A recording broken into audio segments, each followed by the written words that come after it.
I'm Dr. Stephanie Chadwick, and today's Art Chat is Impressionism. The Impressionist paintings of the late 19th century are most widely known for their brightly colored outdoor scenes rendered in the loosely scrawled brushworks of artists such as Claude Monet, whose work gave the movement its name. But there's more to Impressionism than first meets the eye.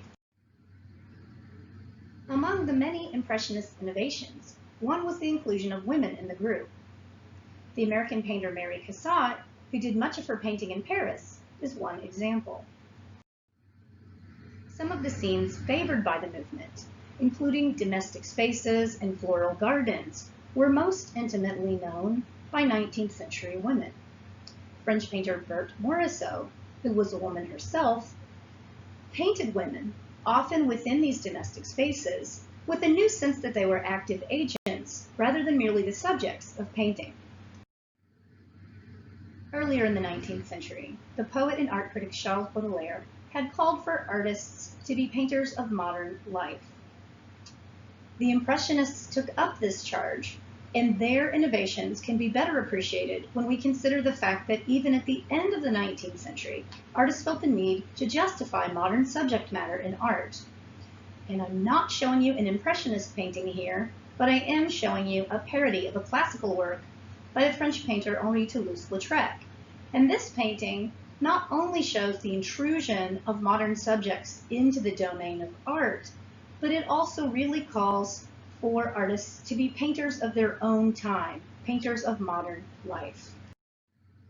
The Industrial Revolution also played a role in Impressionism, making paint in tubes and the possibility of completing a painting, or nearly completing a painting, outside a possibility for the first time.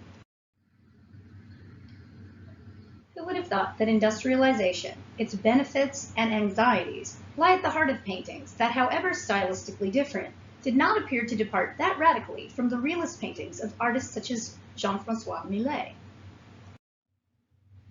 The gritty realism of art by Gustave Courbet seems worlds away from its Impressionist successors.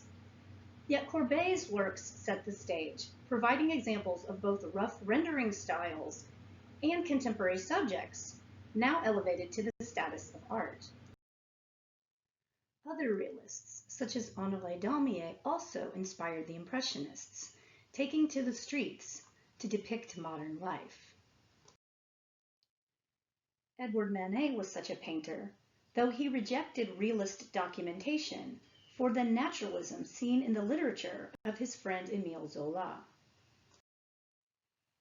Turning a mirror toward French society, Manet turned away from the long-cherished values of virtuosity and emulation of the old masters, asking viewers instead to consider modern subjects, themes, and innovations. Manet also subverted Western tradition by looking to the forms of Japanese prints, which served as a major source of inspiration for his own paintings and for the Impressionists that followed and with whom he also became involved. And this radical flattening out of the canvas also influenced artists for generations to come, right up into the early 20th century in the advent of modernism.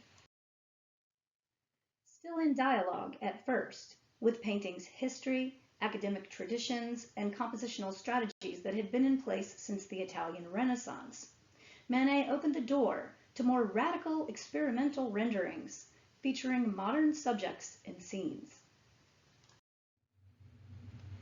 Having inspired the artists who would become known as the Impressionists along with Claude Monet, Manet learned from the innovators, adopting his own style of Impressionism. In works such as The Railway, Manet dispensed with classical compositions to instead give us a more lively scene of what modern life was like, and this included a new sense of temporality, speed, and movement. Once opened, the door to the modern world would not be closed, and scenes of bustling urban life would soon become the norm. The relatively new technology of the photograph also played a role in shaping modern painting's identity, and it led to both the sense of flatness of the canvas, but also a sense of more naturalistic composition. Here I show Edward Muybridge's chronophotography of a horse in motion, which also led artists to think more about how to more naturalistically depict human and animal subjects. This oil pastel of a horse in motion by Impressionist Edgar Degas is a great example of an artist looking to the medium of photography to help inspire more naturalistic painting. It's also a great example of how motion and speed become major themes for the Impressionists. Races, concerts, nightlife, and other public spaces and activities became part of the painter's repertoire as Paris underwent continual renovation and urban renewal projects. Spectacle itself became a major theme as both photographers and painters turned their eyes toward society. These were not paintings that only dealt with the glamour and luxury experienced by a wealthy elite. In fact, Manet's A Bar at the Folies Bergère is a great example of a painting that dealt with gender and class inequities experienced in modern life. Even Monet's Impression Sunrise, the painting whose loose brushwork inspired both hostile criticism and the very name of the Impressionist movement, dealt with some of the problems experienced in modern life. Do we see here only a beautiful sunrise, a hazy morning, or do we also see smokestacks and possibly the mixture of fog with smog? Light, color, and atmospheric effects were major preoccupations for the Impressionists, and this led them to do multiple depictions of the same scenes at different times and during different seasons. In here, I show two artist depictions of the same scene, a popular leisure spot made possible by newly available day trips by train.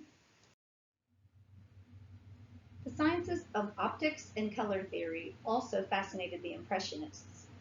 These, combined with their interest in photography and depicting modern life, constituted a new form of realism in which the temporality and spontaneity of the impression constituted modern vision. Renoir's Moulin de Galette, a depiction of a bustling urban park in the artist district of Montmartre, does everything an Impressionist painting is meant to do. Renoir gives us a sense that we're contemporary participants in this lively scene, and he does this in part by creating a more naturalistic composition. It creates a panoramic view, as if we're looking around the park upon our arrival. Look at the sense of light and color, the loose brushwork and dappling effects that give us a sense of temporality and movement. These also give us a sense that the leaves are blowing in the wind, creating an interplay of light and shadow. You can see these, for example, in the ground of the piece, but also in the clothing of the dancers and the figures who seem to be really moving, laughing, and interacting with each other. Consider that we're not only seeing an elite group of wealthy people who could afford leisure time, but instead we're seeing a mixture of classes. We see the idea that an emerging middle class was now able to also enjoy leisure time, to take time off of work, and to visit beautiful parks using newly available forms of transportation and wearing newly available ready-made clothes. Renoir's really giving us a modern scene. The modern subjects and experimental techniques of Impressionism made it appealing to many emerging artists. It opened the door to a new sense of freedom that led to many new art movements and to modernism itself in the late 19th and early 20th centuries.